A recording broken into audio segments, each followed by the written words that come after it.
Sup nerds, I'm Tom, and we're going to talk about A War of Whispers as well as its new expansion called Expansion of Influence on Kickstarter. right now. Or later, if you're watching this before April 15th.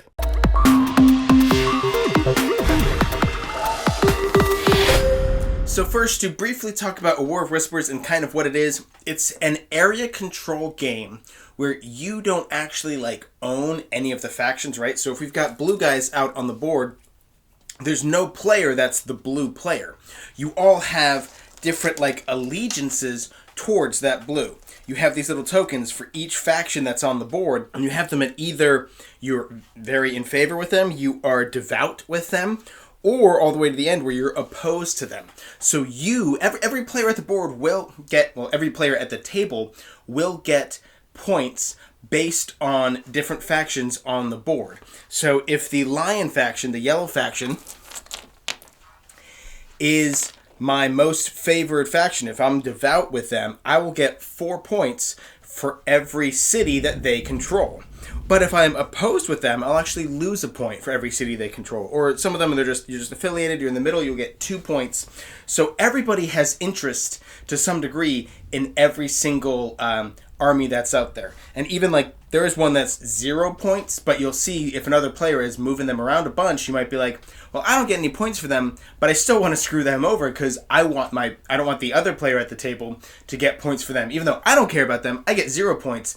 But I don't want to see you getting 4 points for all of them if they start expanding out too much, or if they start expanding into territories of other factions that I care about. And now all of that is done in sort of a worker placement type way. You're going to have these guys that you put out onto the board into sections for each faction. And actually what's interesting about that is each of these sections has 4 sort of worker placement spots that you can put your guy on. But the further to the right, I guess I'd say, or you go clockwise, right? The more you are to this side, the more actions you're going to get. If you're the only player in this color, right? If you're the only person who puts down one of your, I think they're called agents, in this color, and you put it all the way to the right, you're going to activate every worker placement spot to the left, which of course leaves it open for another player to place their worker immediately to the left of yours and screw you out of those. And then they'll get the action that they put it on and every action over to the left. So there's a little bit of bluffing sort of, or playing a game of chicken when you go to place your workers out. Now actually being put all the way to the right, you do get to move that worker, right? There's the rightmost, in this example, on the blue guy, there is a attack action that you can take, and then after that, you have to move this guy to another spot in that color and swap if there's somebody else there, and then trigger those actions. So that way, one, you can get screwed over if you put it all the way to the right. I'm going to get all these actions, and then someone comes and screws you out of it. But then, so you still get to take, I'm going to take the action here plus another one over here. But then if somebody is all the way to the right and they're uncontested, they're not just going to get all 4 of those worker placement spots every single time until until somebody comes and screws them over. There's still a sort of okay, well, that's temporary. That's for this round, you get to trigger this many, but then you got to move. Come on. Now you have a really good idea of how the game works. Obviously, there's a lot more to it. There's cards, which I think are pretty juicy in the game. There's different, so there's cities that get you points, but then there's farms that'll let you have bigger armies. There's these defense towers that'll kill people. So there's a lot of other little things, but I think you probably understand the base game enough for me to talk about the expansion, which includes tons of different modules. I'll talk about the 2 biggest ones, which actually, this will also allow you to play up to 5 players. But if you play with 5 players, you have to include these 2 modules, which I will talk about now. The first module is this sort of neutral faction that's on the board. They don't even start out on the main map. They have a little island off to the side here, and nobody has any sort of allegiance with them. You don't have a token on your player mat for them, and nobody's going to score any points if they control anything. They really are just there to screw over your opponent, not necessarily help you do anything. But they can only attack, since they're off on this little island, they can only attack to where these raid tokens are, and they do start off on the map already and pre-selected things in the rulebook. But then once you attack that section, you then pick up that raid token, assuming you're successful in your attack, and you relocate it. So they sort of teleport, and it even says in the rulebook that thematically they're storming in on boats and stuff, but you don't have to put these onto only water adjacent spots, which most of the spots on the board are water adjacent, but there's a couple extras that aren't, and it's like, look, it's fine. You can target that spot. Come on, it's fun. And then the second really big module is over here on this side of the board. They're basically other worker placement spots that do effects, but they don't trigger in the same way that the worker placement spots for the factions do. There isn't that whole rightmost gets all the ones to the left or whatever. They just sort of do what they do, and then if you leave your worker there, which is one thing I didn't mention earlier in explaining the base game, is that you're going to place your workers out, right? I keep calling them workers. I think they're called agents, but hopefully you know what I mean. When you place your guys out there, you don't take them all back. Like, you'll start up putting out, I think with the expansion, the rules are you put out 3, and then every subsequent round you'll remove 1 and then add 1. Or sorry, remove 1 and then add 2, and then remove 1 in the next round and add 2. So not all of your workers are necessarily going to stay where they are.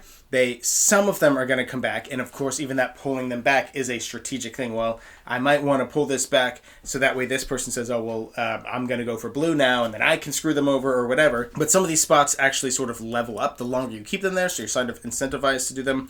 And I'll go over a couple of them. One is you can put raid tokens out, which actually the neutral faction starts with raid tokens on their island board, because there are some ways you actually can get over here and attack. I'm just off the top of my head, I know in the red deck there are cards that allow you to attack. Normally you have to attack adjacent. It says on the card there, if you play the card, oh, it's anywhere on the map, which of course could include this island, right? And raid tokens just give you a point if you successfully attack and take over that section of the board. And then the worker placement spot will allow you to put out more of those raid tokens out there strategically so that you can, go and attack them and get more points. There are buffs that you can add to the worker placement spots for the factions. So now this spot on the green faction will let me put out 2 more banners out there. But hey, now it'll also let me attack twice from this spot right here, or whatever. There's also port tokens that you can add to make other parts of the board adjacent to each other. So I can make this part and this part. Ooh, so now I can attack the red guys from all the way over here with the brown and what have you. You can add a peace token onto the board so no battles can happen in that area. You can remove other players' agents from the game. That's super powerful. And you can also move or swap other agents around from their locations on the board. So there's an awful lot of really strong things going on here. And as we trigger them, when we trigger all of the spots, we do it clockwise. These are the first ones to trigger. So I think this might be like my favorite of all the new additions to the game, because this changes the game so much. It adds so many more things for you to think. Honestly, I would probably always play with both of these. I mean, to be honest, I'd probably always play with this expansion. I'd never play with the base game again. But these 2 modules by themselves do pump up the crunchiness of the game a lot. There's also starting loyalty cards that you guys can hand out, because normally in the base game you would just randomize your loyalty tokens, and that could potentially lead to multiple people at the table all have loyalty towards one faction except for one person who's the odd man out. And there is a way for you to swap your loyalties. It's a reveal and swap, so it's happening at the end of every round except for the last round. You can reveal 2 of your loyalties and swap their positions, so now you get to, you have way more information. If you're doing it on the 3rd round of the game, okay, well now I know that this faction has exploded a whole bunch and this faction's not doing so hot, so I'm going to swap them. But then you're revealing them, and then also, which I believe is a new rule for this expansion, is you then take a 2-point penalty for doing that. But yeah, these starting loyalty cards allow you to randomize them such that nobody, has the exact same setup just per chance, right? And then there's additional ways that you can set up the board, because actually on the other side of this board, there is a completely blank board with no pre-setup, and then there's scenarios in the rulebook, so you can change things up that way. So this expansion really does beef up an already really clever and interesting game, and also all of these things are modular, right? Like I said before, I would probably always play with pretty much everything in here, but you could just include the neutral faction if you so choose. But if any of what I was talking about in this video sounds interesting to you, there's going to be a link to the Kickstarter campaign down in the description below. You can get yourself a copy of the base game, you can get the new expansion, and also down there is going to be a link for Game Toppers. They are the sponsor of Neverboard Gaming. It's what I'm filming on right here. But also there's going to be a button that says subscribe, and if you subscribe to our channel, then you'll never be bored.